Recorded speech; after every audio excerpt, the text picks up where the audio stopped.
আল্লাহর হাবিবের রওজা শরীফ দেখে আমি সহ্য করতে পারি না রে আবু বকর, বিদায় দাও, আমি চলে যাব।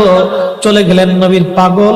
সিরিয়ার দামেস্কে যাওয়ার পরে কিছুদিন পরে নবীজি স্বপ্ন দেখায়, কিরে বেলাল, এটা কেমন জুলুম, কতদিন হলো তোমার কণ্ঠের আজান শুনি না।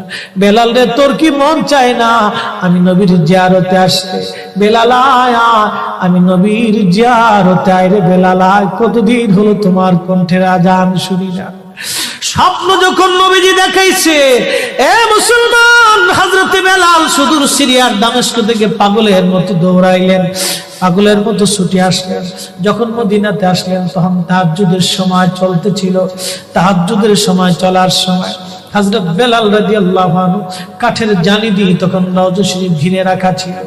ওই জালির পাশে বসে বসে জালির সঙ্গে মাথা ঠেকাইয়া নবীর পাগল বসে বসে গুনগুন গুনগুন করে কাঁদে আর বলে, হুজুর, আপনি আসতে বলেছিলেন, গোলাম এসে হাজির হয়েছে। নবী গো, আজান দিতে বলেছেন, আমি আজান দিলে আপনি আগে নামাজ আসতেন, এখন আজান দিলে কি নবী আপনি নামাজে আসবেন? হুজুর, এখন আজান দিলে কি আপনি নবী নামাজে আসবেন? নতুন মুয়াজ্জিন আসছে আজান দেওয়ার জন্য, এসে দেখে নবীর মুয়াজ্জিন বেলাল কাঁদে। ডাক দেখে মদিনাবাসী, শুনছো, নবীর মুয়াজ্জিন ফিরে এসেছে, বেলাল আসছে, বেলাল ফিরে আসছে। এই কথা শোনার পরে সব সাহাবী ঘর থেকে বের হয়ে দৌড়ায় এসে দেখে বেলাল কাঁদে। সাহাবীরা বলে, বেলাল আজান দাও, কতদিন হলো তোমার কণ্ঠের আজান শুনি না। বেলাল আজান দাও, কতদিন হলো আজান শুনি না রে বেলাল। বেলাল বলে, সাহাবীরা রে, আমি আজান দিলে কি নবী নামাজ আসবে বলো?